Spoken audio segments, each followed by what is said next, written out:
Boa noite a todos. Quem está falando é o Peralta. Hoje, segunda-feira, 14 de março de 2011. Vamos dar uma olhada aí no mercado, seguir acompanhando aí, tentar buscar algumas oportunidades de trade, de negócios aí que a gente possa fazer. Vamos começar, como sempre, pelo Ibovespa. O Ibovespa segue dentro do que a gente já fala há algumas semanas, tanto eu quanto o César.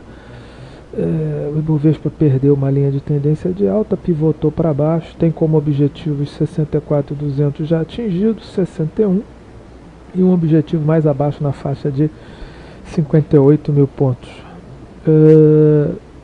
Esse último fundo, em relação ao fundo anterior, não houve a formação de divergência, podendo, para quem opera muito baseado em Elliott, significa que essa onda aqui não é a onda 5. Essa onda, na minha opinião, pode ser uma onda 1, 2, 3, 4 para fazer a 5 posteriormente. O que pode acontecer em alguns casos é a 4 fazer um rompimento, esse mesmo sendo uma 4 e mesmo mantendo a tendência de baixa. Pela teoria de Elliott, você poderia ter o rompimento dessa congestão aqui, que nós falamos dela há algumas semanas. O Bovespa está encaixotado entre 68.200 e 66.250 e 69 mil pontos, vamos botar 68 mil pontos, vamos botar dessa maneira, e só vai andar de verdade quando perder uma desses lados, ou romper a resistência para cima, ou perder o suporte para baixo. Mesmo que haja o rompimento dessa resistência em 68.250 pontos, aí, a meu ver, haverá um teste de 71 mil pontos, porém, por Elliott, mesmo que haja esse rompimento, o papel vai seguir abaixo da linha de tendência de baixo e abaixo do topo da 2. Essa é uma regra fundamental. Para que isso aqui seja realmente um ABC baixista, esse movimento de uma suposta alta que romper 68.250 não pode ultrapassar o topo da 2, que nesse caso seria 71.550 pontos. Vamos dar uma olhada no Dow Jones.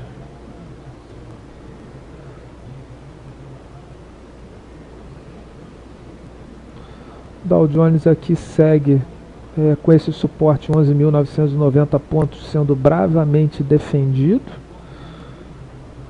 Repare que as sombras inferiores aqui, os nails, como eles falam, né, mostram que nessa área apareceu o comprador. Para quem deseja vender ou estopar ou qualquer coisa baseado no Dow Jones, deveria haver um fechamento abaixo de 11.990, então se colocaria um stop acima de 12.288 pontos, da mesma maneira como a gente fez o raciocínio anterior. Se essa é a 1, a 2 e essa aqui vai ser a 3, a regra básica é que você não pode ter o topo da 2 violado. Vou pegar aqui alguns papéis que eu acho interessantes, que podem dar alguns negócios aí para a gente fazer. Vamos dar uma olhada em Vale. Vale eu já comentei outro dia. Vale, na minha opinião, perdeu a linha de tendência de alta dela, claramente. Completou um ciclo, 1, 2, 3, 4, 5. Ciclo com divergências, várias divergências, e agora pivotou para baixo e tem esses objetivos que a gente está mostrando nessa região. Por enquanto não há divergência de oscilador, significando que não há final de ciclo. Se afastou muito, deixou dois gaps, se afastou da LTB, se afastou muito de um suporte importante em 48,15, então pode haver um repique até essa região, que a meu ver seria uma excelente oportunidade de venda. Quando a gente passa para o gráfico de 30 minutos, olha que coisa interessante que a gente consegue observar aqui na Vale. Repare que no gráfico de 30 minutos houve a formação de um pivôzinho de baixa, que expandiu mais ou menos a 261,8% de FIBO, que é o máximo. Repare que houve uma divergência altista desses fundos nessa região, montou um topo mais alto que o topo anterior, e caso haja um rompimento de 46,84, esse papel pode dar entrada inclusive para um trade contra a tendência, comprando em 46,84, o stop tem que ficar abaixo desse fundo anterior em 46,20, e o objetivo vai ficar na faixa entre 47,97 e 48,66. 48,66 inclusive fecha um dos gaps, ou fecha o segundo gap. O primeiro gap é fechado no 47,50. Um movimento, uma ida até a faixa de 47, 48 reais nesse tipo de papel, acho uma excelente oportunidade de se alugar ou vender, ou montagem de uma trava de baixa. Um papel que eu já botei no fórum, eu acho que eu botei na minha análise de sexta-feira, que eu acho que vale muito a pena a gente ficar de olho no momento, é Randon, a famosa Rapt 4. O papel tem uma contagem interessante, já cumpriu. Se a gente pegar esse primeiro pivô aqui, ele teria cumprido o objetivo de Fibonacci na faixa de 10,57 e encontrou suporte na retração de 62% de Fibo em 10,91.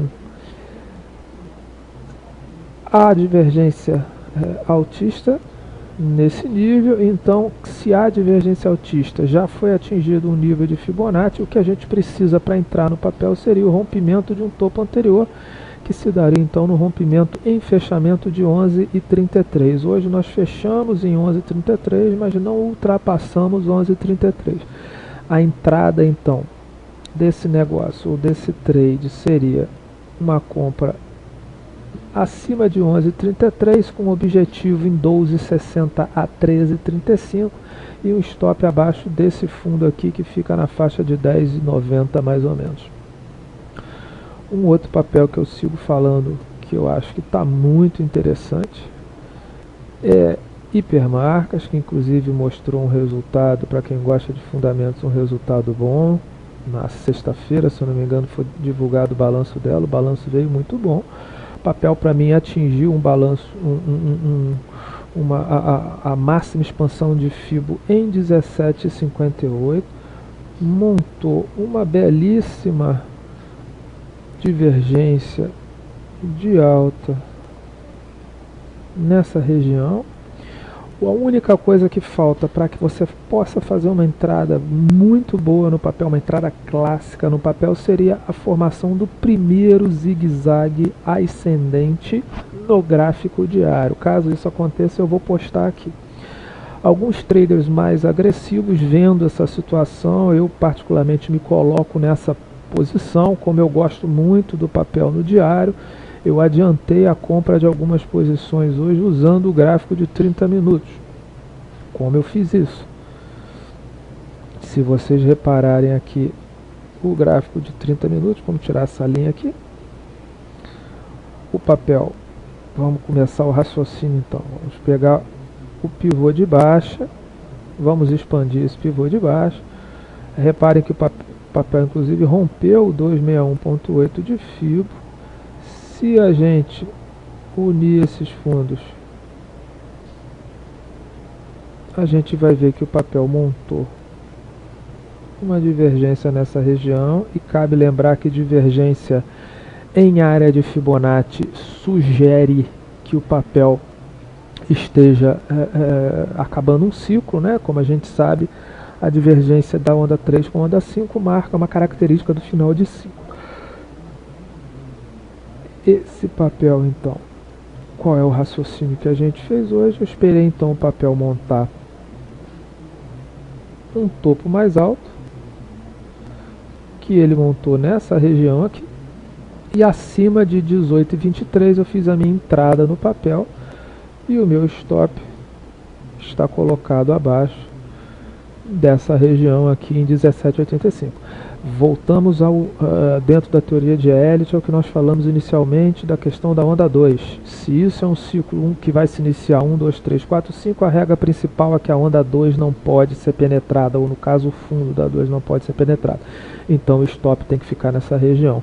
Os objetivos então do nosso trade seriam 18,80, 19,16 e o último dele em 19,73. E aí quando a gente passa para o gráfico diário, vamos voltar para o gráfico diário, a gente vê que o 19,73 seria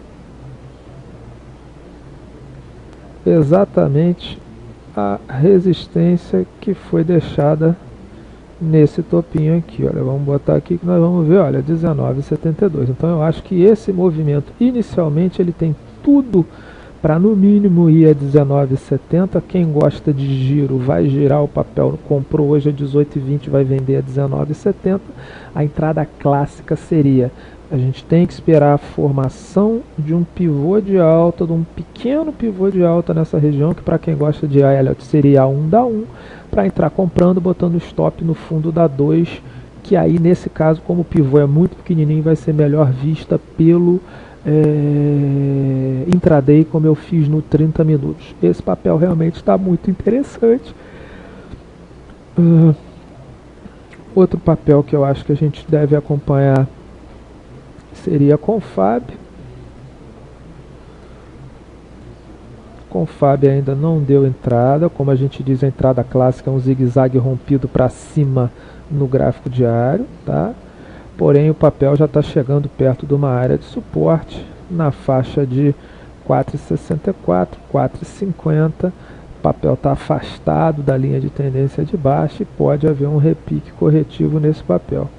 O papel, inclusive, uma outra coisa interessante é que o papel segue montando já a sua divergência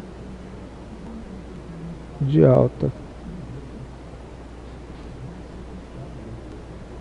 nessa região aqui, se vocês verem, tá?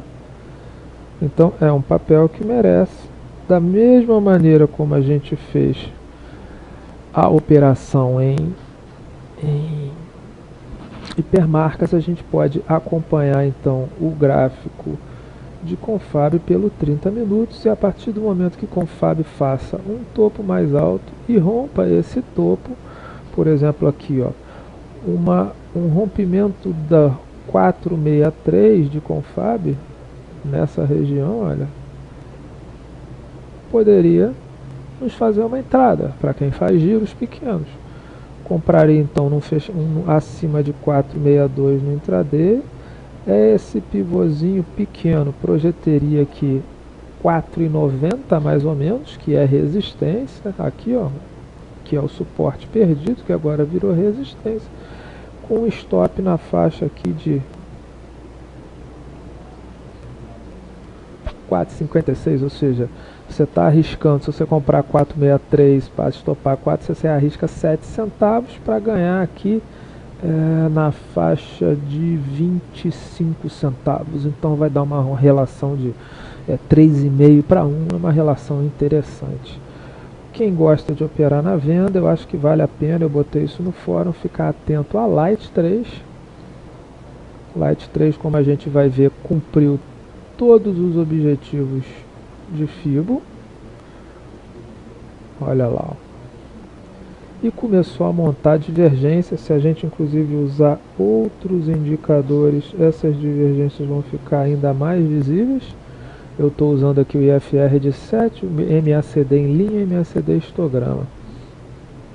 Vendedores mais agressivos vão alugar e vender desde já. Vendedores clássicos vão esperar que se forme um fundinho anterior, um fundinho e a perda desse fundo, ou seja, eles vão esperar que nesse momento aqui aconteça um movimento parecido com esse movimento que houve aqui. A perda então de um fundo, faz-se a venda com stop, voltamos então no topo da 2. Eu acho que esses são papéis interessantes dentro da metodologia que eu particularmente uso há alguns anos, de Elliott, um Elliott prático. Espero que vocês tenham gostado. Um abraço.